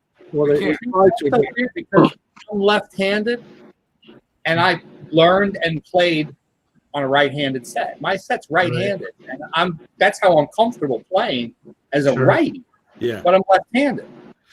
Okay. But I don't have that time delay that Ringo has. Yeah, I don't know. Yeah, I don't know what that was. I don't know. Maybe he played for a while as a true lefty. Maybe, yeah. So his mechanics are like that, because I always played as a right-handed drummer, even though I was left-handed. Right. Yeah. I changed my drums around every now and then just to play like a lefty, just to see. But I was like, this is stupid. I tried doing that. Trying to think of the guy's name. Who's that guy? He's like kind of whiny when he sings. They do that song "Ants Marching." Dave Matthews. Dave Matthews. Okay, so the drummer for Dave Matthews, Carter Buford. Carter Buford. Yeah, Carter Buford. He plays open. So he uses his left hand on the ride. He uses his right hand on the ride. Wow. He's totally ambidextrous. Right. And he plays like this. He'll go around the drums this way. All right. All the way one way and all the way the other. Yeah. And he can switch up. And I'm like, whoa. So I started moving stuff around on my drum set to try and do that. And I'm like, not happening. Not happening. It would take 10 years worth of lessons, and woodshed to get that. Right. Although I do have on my set back there, I do have 3 rides. I like ride cymbals. Yeah, me Right. too. You're like me. I got a bunch of rides. Yeah, I always play with like at least 3 rides. Yeah. I got a left-hand ride, Yeah. which is a 21A. I've got a 22, a heavy rock ride. There it And is. then I got this giant 24-inch earth ride. I'm looking for a good heavy ride cymbal. That's because, I like to play. I'll play quiet, really quiet. On a heavy ride, you can play nice and quiet. Yeah. Just get that nice little tone, and then you hit the fill every now and again, and you can just do a nice little quiet fill on a. You can't do it on a medium or a crash ride. It's got to be a heavy ride. But what about the ride? That earth ride. Right there. Yeah, I'm looking. I got my really good thing. actually. You know what? I always wanted that big pin bellows ride. I always wanted that ride cymbal. Yeah. Which one? I bought it. Guess who was in for eBay? So for all the drummers in the house here, because you mentioned Ringo had the little hitch in his step, and from what I have read, Keith Moon used to drum off time. He was used to drive Roger Daltrey and Pete Townsend nuts. So I got a theory on Keith Moon. Right. Aside from what are your thoughts on him? When I listen to Keith Moon, everybody says, "Oh, Keith Moon, he's amazing. He was innovative. He's a phenomenal drummer." This and that. And I listen to what he has recorded and played, and I say to myself, he's a rank amateur piece of shit with no timing. Right. He pushes, they say, "Oh yeah, he's able to push the time all the time." Right. I'm like, no, he ain't pushing the time and pulling the time. He's doing his fills. He's ahead of the beat or he's behind the beat, and it's not intentional. And I'm sorry when anybody has to think Keith Moon is not a great drummer. He's an amateur playing on a professional level. Thank you. He's not a great drummer. Nice. I have heard that Because forever. because everybody holds him, and I'm not a drummer, so I don't know. Regard. Everybody's, "Oh my God, Keith Moon." Let's face it, he was a showman. He was loud. And I'll tell you what killed it for me. I'm talking back like in 67, 68. When I saw them actually, when I saw him kick over his drum set, I was selling greeting cards that summer to try and buy this. Like the top prize on the greeting card thing was like this drum set. And that's all I want. And I actually got it too. But I'm watching this guy kick over his stuff and just destroy it and thinking like, what? No, man, I even knew then that's wrong. You know? That was their shtick back then. Keith Moon was way, I agree, way overrated. Now Led Zeppelin's drummer, John Bonham. That was the drummer right there. Okay. That's a guy that had timing and he had a right foot like nobody. Yeah. Exactly. 26-inch bass drum helps too. Yeah. Yes. Like good times, bad times.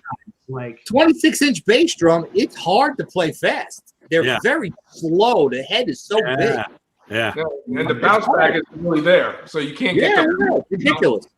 You have to get a double the difference between my other drum set had 22-inch kicks, and this one's got 24s, and I can feel the difference. Tuned basically, down deep. It's at 24, the head is really sloppy, and you actually got to crank more spring into the pedal to get the beater back off the head. It's like the head it's like a marshmallow. The head absorbs the beater. Yeah. On a 26, it's even worse. Think about like you gotta have tech. Trying to get a beat off of what's it called? One of those monster bubbles. Yeah, right. Okay, so I'm curious. I want to. So all the drummers in the house, I want to pick your brain. So Neil Peart from Rush. Okay. He's the professor of drummers. That guy that he studied the art and basically perfected it. I'll tell you this, and it took me meeting with my original drum teacher last year to really solidify it, because we had a long conversation about drummers and Pitt came into it. And I think I've definitely changed. I never really had there was something that bothered me that I never could really nail him on. And I think what it is I think him more as a percussionist than a full drummer. And that's what it was. I was trying to put him in a drumming box and it didn't fit. But as a percussionist, the man, that's what he did. He played percussion. I've always looked at Neil as being too busy of a drummer. You know what gets me? He plays the drums the way a keyboard player plays notes on the keyboard. Yes. Okay. He's very busy. He's never ever in any of his Rush songs. He laid back, keeping a groove, keeping a beat in the pocket. He's not that guy. He's for 3 sprinkles on the ice cream. He's pulling out every single color he can pull out. He's utilizing all of this stuff. He's got his own basic patented ride beat also. If you listen to any Rush songs and pick out the ride, Spirit of he's Radio, got his own funky kind of ride that He's is repeated.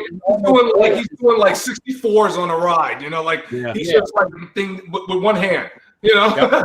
And I call him a busy drummer. He's a very busy drummer. He doesn't believe in space. He believes in if you got a space, it needs to be filled very well. I mean, you know, right? Exactly. Again, after connecting with my original drum teacher, I hadn't seen this guy in 45 years, and I told him, I said, "You remember, Tom? You made me stop, like, give up my illustrious bowling career." Of course, he goes, "What do you mean?" I was like, "I remember at the time I started bowling, you know, with like the CYO league." I said, when you found out, you made me stop because you were giving me drum lessons." And he says, "Why would I do that?"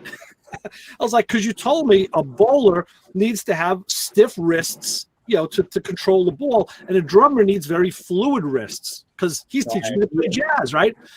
And he says, "Wow, I don't remember that." I said, "Now you go back to Neil Peart." I said, "There's a guy, you listen to him, and he's, like you said, he fills the space, he's all over the place, but you watch him play, and he's ham-fisted.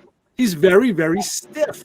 I still don't know how the guy did it, you know, because he uses various techniques, though, because, you know, I have a lot of his, you know, DVDs, and he studied with Moeller. And Moeller's got that stroke where you're stroke, right? Yeah, you're going in kind of like in a circle. It's like you roll, you know? Right? You're rolling, right? Right, you're rolling, you're pulling in and out. Yeah. He actually took lessons from him for years, you know. So he had various techniques that he would utilize, and he would go to traditional grip. He'd switch back to matched grip. He was real versatile that way. He's an anomaly, definitely an anomaly. I call him the professor, like I call Warren Johnson the professor. Oh yeah. You know, Warren Johnson was the guy that studied pro stock and studied engine building and all of that stuff. As a matter of fact, I'm going to be with Warren Johnson tomorrow, and they call him the professor because he took everything from the scientific end of it, you know. Yeah. And same thing with Neil. He did the same thing. He studied the craft and he knew it inside out. Yeah. A lot of drummers do. It was amazing to hear that much sound coming out of three guys. Yeah. And to see them in concerts and stuff. It was nuts. Yeah. Just three. Loved it. Well, I would have to say my favorite drummer in the world, Stuart Copeland. From the Police? Yeah. Dude, yeah. Police, yeah. Sure. Synchronicity. He is the one that I pattern myself after. He's the one that it's just like, yo, you sound like Stuart Copeland. And I'm just like, there it is. You know, I love Stuart Copeland. Everything he does, he's just, and he's tasty. He's like, if it doesn't need to be filled, Stuart won't fill it. He'll just play back grooves. He has a stick back groove, and if need be, he'll fill a space up with some ride work. You know, he's just nasty. I love Stuart Copeland. That's my favorite. I had heard on, I think it was, I was listening to Classic Rewind or Classic Vinyl, can't remember. It's been a while ago, probably Classic Rewind. And who's the? They were saying on there, it was I don't know who, Earl Bailey. So Earl Bailey is on Classic Vinyl. So Earl Bailey was saying that during Synchronicity 2 or Synchronicity, I don't remember which one, that Stuart Copeland and Sting, like, it was a horrible experience. Like, they were fighting every day in the studio. I just watched the video about that. Yeah, I heard Andy Summers beat the hell out of him. There was a video, and those guys would just not. They literally came in and didn't even talk to each other. They were just like, they would just ignored each other. Yeah. So yeah. Yeah, I heard Sting was a pretty hard guy to work with. Yeah. Yeah, like, so that's been a while ago that I heard that. Okay, I got another drummer. This is great. I love this. So what about Ginger Baker? He was a mix of jazz and rock. He came up in the jazz days. Another hard guy to get along with. They said you could not get along with him. Yeah. Crazy. He was a bit rough around the edges. Yeah, that I do. Yeah. But he had some good stuff. He had some good stuff. There's some basic stuff. You know, Cream was kind of stayed. I mean, I liked him when he played with Robin Trower. He did a lot of stuff with Robin Trower, and because he had changed. But yeah, jazz, a lot of jazz drumming, a lot of jazz. So there's a thing like 2 years ago. He came into Orlando, and we all got together, me and the guys from my high school band. Everybody flew in, and we went to see Robin Trower. I think what was it like? I think it was his 75th birthday. Yeah, he's old. He's getting up there now. Yeah. 70. I think it was pretty sure it was his 75th. It was his birthday, and it was this little venue that seats like 140 people. This tiny little concert place with a little stage where, like, one week they're doing some play, and then the next week it may be some jazz band, and then so he was there with his band, and it was awesome because we sat on the side where he was, and he just literally just stood there, and he's so old school. He still has the cord plugged into his guitar, right, goes down to his volume pedal and his wah-wah pedal, and from that it goes back to a Marshall single stack, 200-watt head, and an angled 4-speaker cabinet. Yeah. That's it. Nothing else. And this guy, every weird sound you could think of out of this one Strat, and that was it. Didn't change guitar. Did a little bit of tuning in between songs, but he was amazing. Back in like 86, my brother says to me, we're going to go, I got tickets, we're going to go see a concert. I'm like, all right, where are we going? He goes, we got to go to New Jersey, you're driving. I'm like, oh, shit. It was like the Capitol Theater in Passaic, New Jersey. It was an old movie theater that they converted to a concert venue. And that's what I think this place may have been. A lot of, yeah. When we drove in, and the show we saw was called Guitar Greats. And I didn't realize at the time, you can still Google it, and you'll find video footage of this thing. So they did a couple of them. Trower was there, Stevie Ray Vaughan, Lita Ford, Tony Iommi. Lita Ford, I liked her. One after the other, they just come on the stage like, Tony Iommi comes on like, Black Sabbath, right? Black everything in his cross, and and they had a backing band, a little bit of a backing band. And Trower gets up there and just head down and just starts playing. Same thing with Stevie Ray Vaughan. And at the end, they did that was like the first time I ever saw it. Everybody came out and did the whole, the mass, everybody at once kind of thing. And I was like, I was hooked. I'm like, I've been listening to the records now for years, and now it's like, wow, this guy sounds great live. But that was pretty cool. Guitar Greats. Look at Lita Ford. She's doing these days. Lita Ford's around. Yeah, she's still around. Yeah. So next week, this thing's out of here. Nice. Nice. Terry, did you see the video of this thing running? No. Go up on my Facebook page. There's like a 30-second video on the first fire up. Is that the 6.9? Is that the Camaro? Yeah. I'm gonna check it out. Definitely. Yep. You got to hear what this motor sounds like. It's a big block, isn't it? Oh yeah. No LS in this baby. Yeah. I'll give you props. All right. It looks good. Yeah. I got everything all hooked up. Hey, check out the interior here. You did your I just thing. put the front seats in. I didn't put the whole interior in because the kid's got a lot of work he's got to do, but is that nice the chassis work? Oh, that's the TMI. TMI, yeah, real nice. It's got the matching dashboard.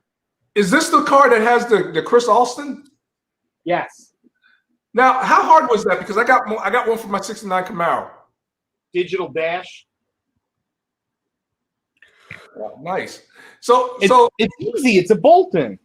It's a bolt-in, but you got to weld certain things in and all that. But then what I did. Are you gonna do the mini tubs in the back? I'm thinking about it. Well, then there's welding. Yeah. Cutting and welding. Yeah. I'm thinking about it. You got to take a cutoff wheel or a plasma cutter. They give you templates. Right. And you cut away because you know how the chassis is. It starts out inside the springs. Right. And as it goes back, it gets wide. Right. And then the leaf springs are under the frame at the back. Right. So your chassis gets wider as it goes back. So what they do is you cut a wedge out of the frame, and you in the area of the wheel well, you're squaring the chassis. So it's narrow in the front, and then it kind of stays that way. And then after the wheel tub, it goes back to its, because you're not taking the frame rail out. No. It goes back to stock, and then you install his canted, I call it a 4-link because it is. It's got 2 lower links, 2 upper links. Right. But like a Chevelle, the top ones are closer at the front than at the back, and they're fully adjustable. You can move them in the front, you can move them in the back. You can set angle, preload, the whole deal. Did you put a rear sway bar back there? Yeah, it's got a sway bar. I have his fabricated 9-inch rear. Okay. And the sway bar is mounted in the bracketry on the housing. Is it the one that At the goes bottom. in the car or the one that hangs under? It's under the car, and they're in the 4-link brackets. Right. And then the arms, the aluminum arms, go up and they attach to the chassis. Yeah, I got that one because I was going to get nice and clean and compact. The sway bar runs under the housing, kind of like a stock GM. Yeah, exactly. Because they make one where it ran up over where you don't even see the sway bar. Right. Now this one, I didn't want that one. I wanted the one you have room for the sway bar. Yeah. So the deal he does with it underneath, it's awesome. And the front frame is phenomenal. It's all hand fabricated. Yep. Yeah, I can't wait to start on rack and pinion. I mean, it's just great stuff. Yeah, I can't wait to start on mine. He's got a whole bunch of stuff that goes up the middle too. Yeah. He's got his subframe connectors, and then he's got this X bracing. Right. The connectors, which I think the X bracing could have been modified a little bit more. It makes it real difficult to put a good exhaust system in the car. Right. You literally have to come out of the header and immediately turn in, and then turn again and run the pipes down the transmission tunnel on either side of the drive shaft. Oh, it's got to be parallel with the transmission, like right there. You can't go straight back because this mid bracing, it gets in the way. Oh, that so extra bracing, that X bracing thing that stick up that like cradle? It's like a cradle. Yeah, it's like an X cradle underneath. And the exhaust system would have to come this way and then drop down low and then go back. Not good. But there's enough room in the in the driveline tunnel to run like 3-inch pipe.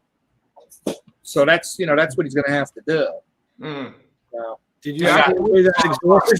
This is what I'm running on it for testing purposes. Yeah, I was gonna ask you if you squared that away with the new O2 sensor and all. I got the sensor. The sensor came today. I got these extensions, and what I'm going to do is, because they're going to have to, after this, they're going to have to curve and come around in order to get into the tunnel. Right. So this is the perfect starting point for his guy to do the exhaust. So I'm going to not tomorrow, when I come back from Georgia, I'm going to weld these all the way around. So this is fully sealed. And then put this muffler on. There you go. Yeah, this is like nothing. It's like not having anything. Yeah. Well, gentlemen, I gotta go. The little boys are asleep, so I'm gonna go have some dinner. Good idea. Hey, Terry, it's good to see you again. So always a pleasure. Always a pleasure. All right, gentlemen. Yeah. Good seeing you. And keep music in your soul, fellas. All right. Yeah, absolutely. Absolutely. Yeah, always a pleasure, Terry. Keep up the great work. Always great catching up with all you guys. All right. Yeah. Thanks, man. Talk to you soon. Take care. Talk to you later. Keith's battery died. That's what took him out. And then my computer randomly restarted, in the middle of that conversation. So, That's strange. Do you have the auto updates? Yes, that's what happened. That's why. Yeah, you got to shut that off.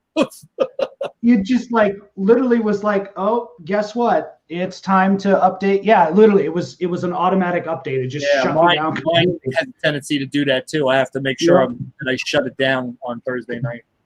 The last thing you were saying is you said he plays with a tiny, and that was the last thing I heard. Then it was just done. I'm trying to think of who. Was maybe, I don't know if it was Neil Peart or who we were talking about, but it just, sorry fellas. So, so I got that new wideband sensor. It's not an O2, it's a wideband. What's the difference? Damn, I had read up on all that stuff a long time ago. It relates back to the parameters in the computer, because the early single wire systems were just a gross, almost like kind of like an on-off, rich lean kind of sense, and then you get to the 3 and the 4 wire sensors. They're actually a lot more specific, a lot more. This was 6.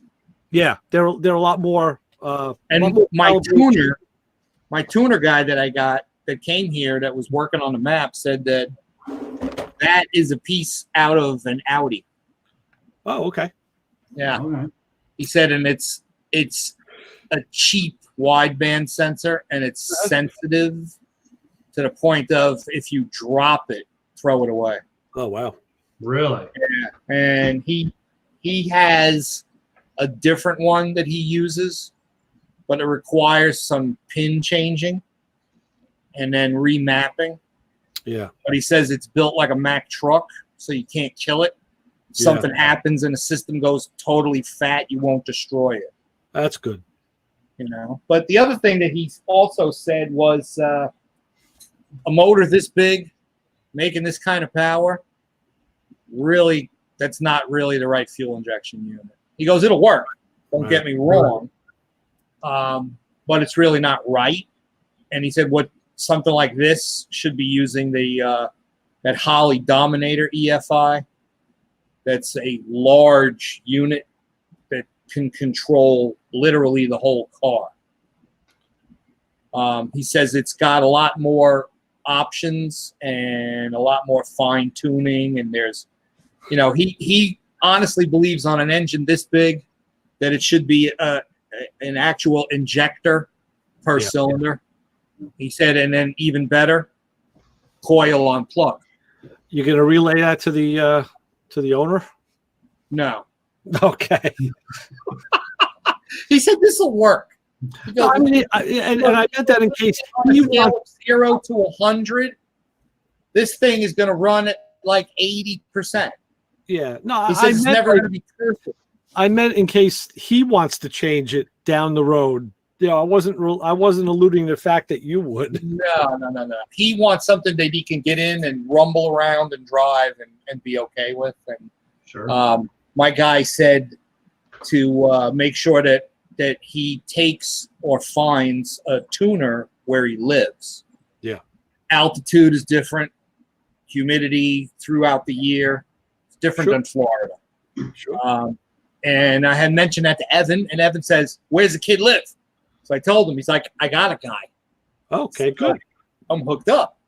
Good. When the car goes back to Pennsylvania, we got a guy that'll make it 100% right.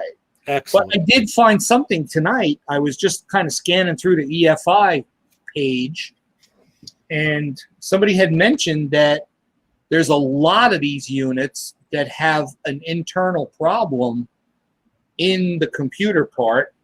It's a soldering issue. And they said if you've got a wideband O2 sensor that all of a sudden the motor's running really fat and you destroy the sensor, you replace the sensor and it runs good for a while, and then all of a sudden you got that same problem again, call Holley, because Holley knows about it, and they'll actually replace the unit. Yeah, that'll be nice if they told you that before the problem happened. Yeah, well, it's like a recall. You got to give them the numbers. Yeah, they know. So I'm going to make that phone call next week and find out before I even fire this thing up again. Yeah. Is this one of the ones that should be replaced? Right. And if that's the case, I'll leave the wideband sensor that's in it now so it can fire up and go around the block and get put in the trailer. Yeah. And then let them do something else. Yeah. But it's going to require rewiring.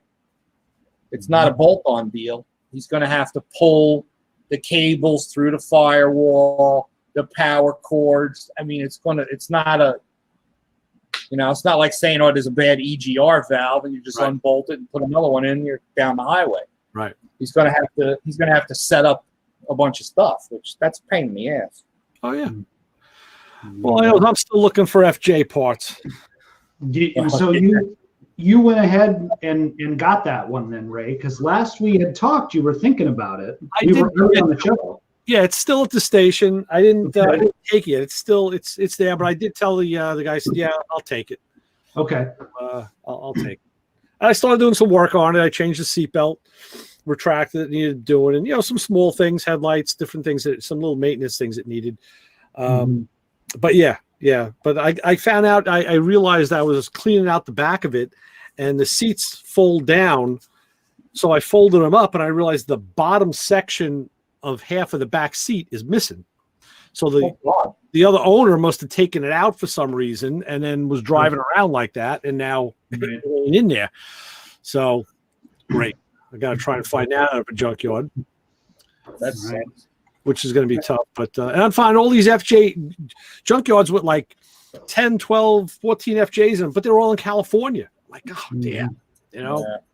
Right. And I'm still looking for the steel rims. They'll fit off a Tacoma. So that's I got to just broaden the search.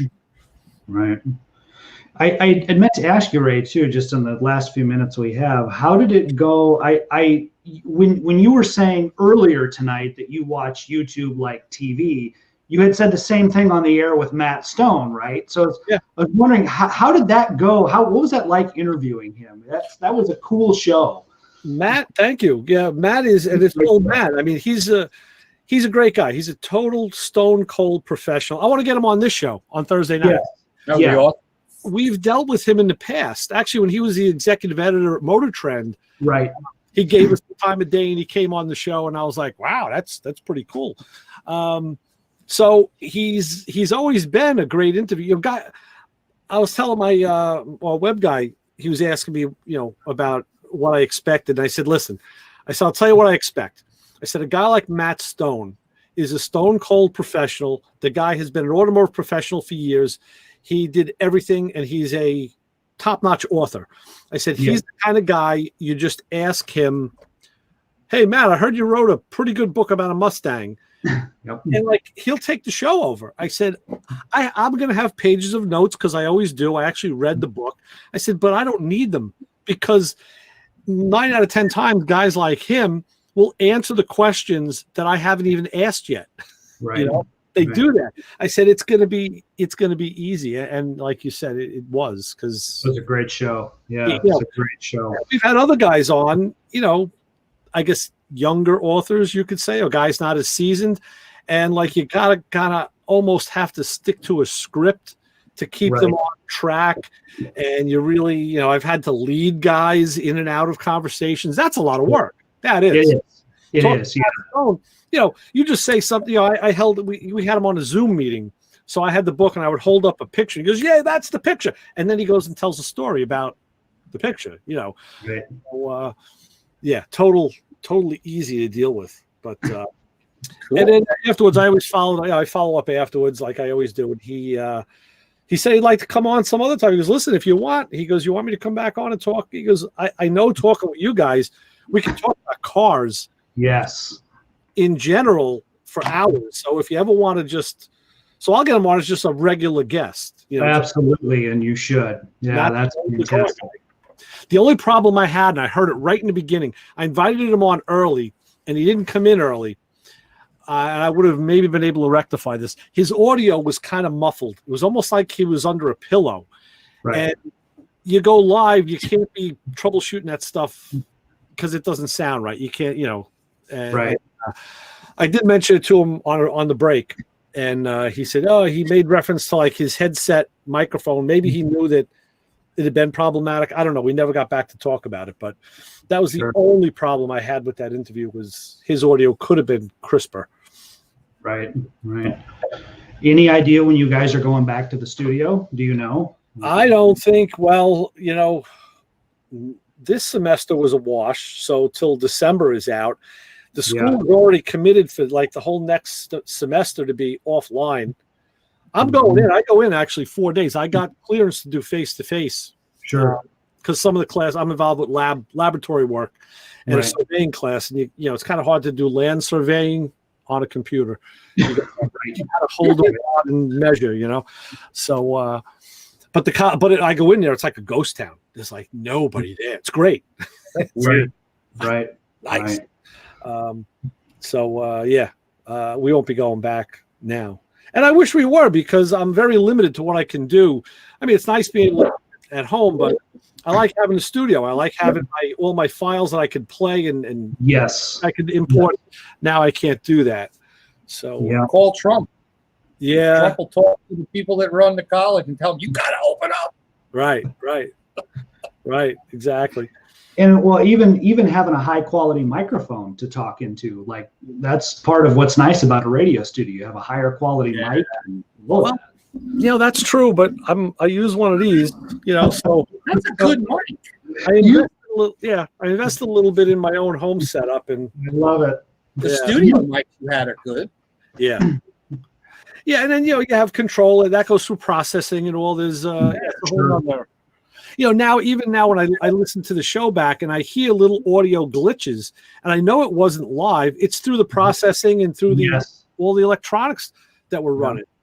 Stuff happens. I've got a speaker in this laptop that it must have a cracked driver or some sort of dust on it. Yeah. And when you guys are speaking, it's like right. Kind of like that story you were telling. I just reconed my Sir and Vegas speakers. Yeah. Oh, it's so annoying. It almost makes me want to put my headphones on. Yeah. Because it buzzes. Actually, the left speaker.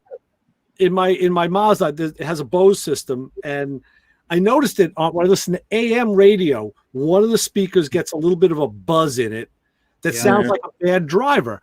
But if I go to FM or any other input, the music sounds great. It's like like I said, it's a voice thing that sets off that one speaker. So, and I do listen to AM a lot. I love AM radio. I like my AM radio. Yeah, I do too. I love it. And I never listen to AM.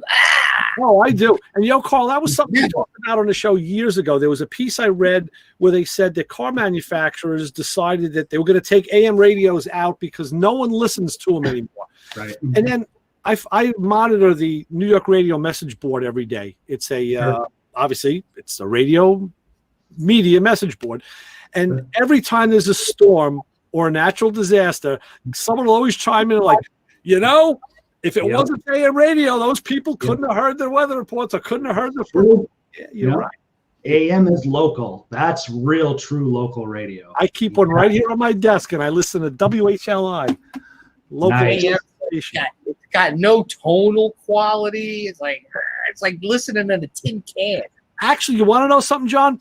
On the radio, yes. But when I use a streaming service on my computer to pull up HLI, the audio sounds phenomenal. So because they're pulling it right from the board. Well, it goes through digital processing too. Right.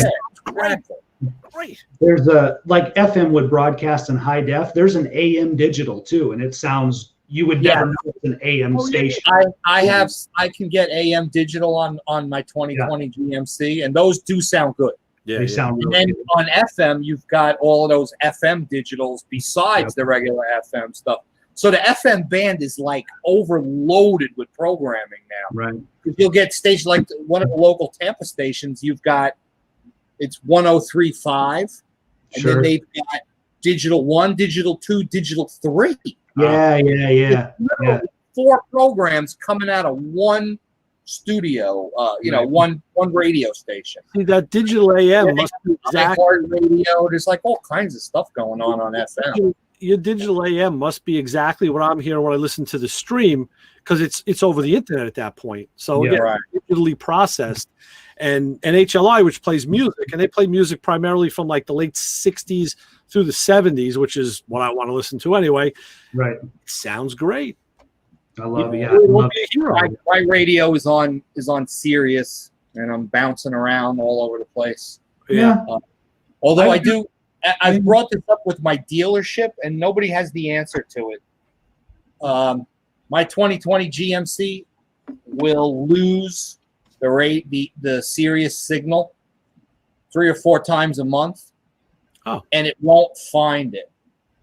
And the only way that you'll find it is to literally shut the truck, get out of the truck, Right. lock the doors, and come back in 5 minutes and fire it up, and it reboots. If you just shut it off You're right. and then turn it on, it can't reboot properly. And I spoke to GM about that, and they're like, it's a little issue with this and that. I'm like, yeah, whatever. Right. So it Right. kind of pisses me off because I'll be driving and I'll go somewhere like maybe to the bank or something, and I'll lose the signal. Mhm. And then I'm there at the auto teller, and then when I come back out, it can't connect.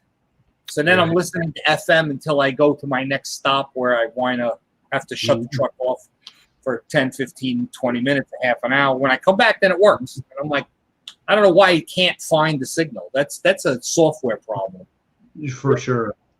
Remember back in the day, you could, like on a good clear night, you could get an AM station from far away. Like, Oh, yeah. the signal, bounces off the atmosphere. Yeah. This station I listen to, HLI, it's a local Long Island station, but they go off the air at dusk. Yes. And plenty of times I'll notice I'll have the radio on, like, hey, they're still on. No, it's not them. It's an Ohio station, or I'm getting something from down in Maryland, or oh, that's cool. Well, that's get a little bit of skip. We used to do that with CBs all the time. Oh yeah. I don't know if you remember the song ZZ Top did called "Heard It on the X." Mm-hmm. Yeah, from Mexico. X was pirate radio. It was out of Mexico, right? And they would broadcast. It would hit them in Texas, right? Catching all this cool south of the border stuff. So, that's probably one of my favorite ZZ Top songs. I went to high school with a guy. His father was an avid ham radio guy.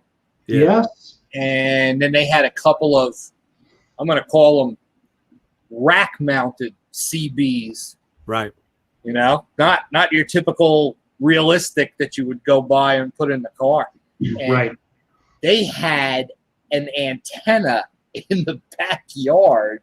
It was a freaking tower. And it had a cable with a motor, which would raise it up to like 70 feet. And then it was rotatable. And his father would, like, there was plenty of times that we, like on a rainy day, we'd go down in the basement and then turn that fine tuning dial that moves ever so slowly through the frequencies and pull in stuff from Russia, China, and France. And we didn't understand anything about what they were saying, And then you'd keep going, and then you would get like satellite telemetry. There was a whole world of wonder coming out of that air radio. John, if you guys ever hear me mention our friend Pirate Paul, I call him. He helped us set up the setup that we're doing now on Sunday with all of our different setups.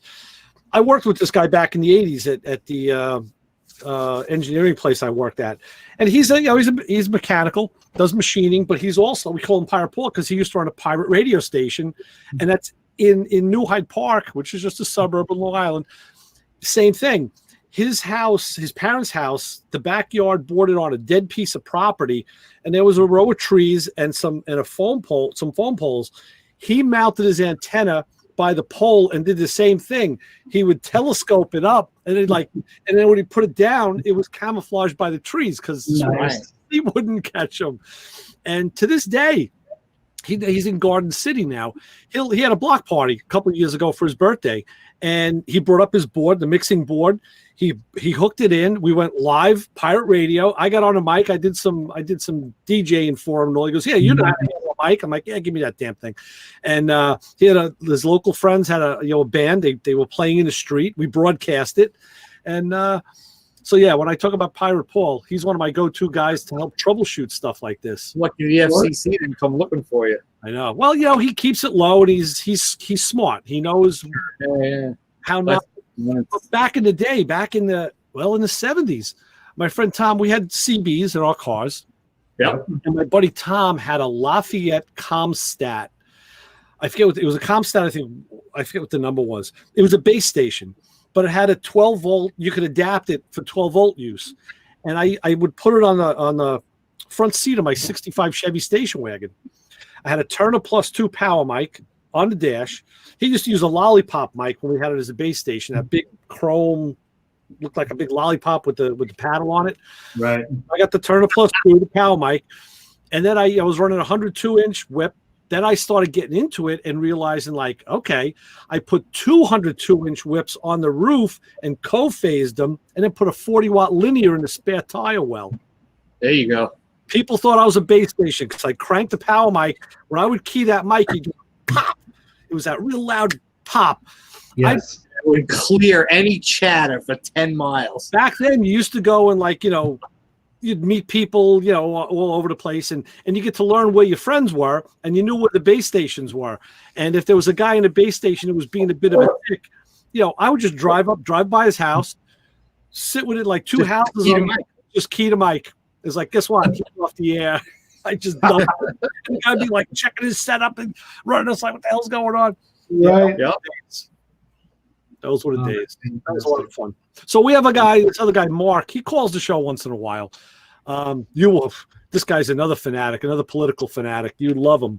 But anyway, he still is into, I think he runs ham because all I got to do is mention CB, and he's emailing me CB links, eBay links. He still sends me links to Comstat radios because he knew I talked about having the Comstat.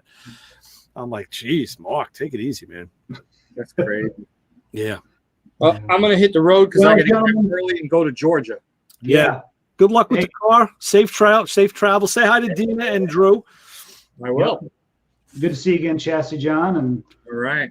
Ray, always a pleasure. So yes, we'll be in touch. I love the new Halloween logo, by the way. Thank you. Yeah, that's Alex Hartman, our social media manager. That's all his brainchild doing that. So, very good. Yeah.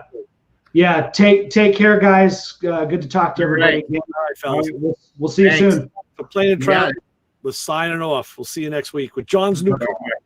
Yeah. All right. See ya.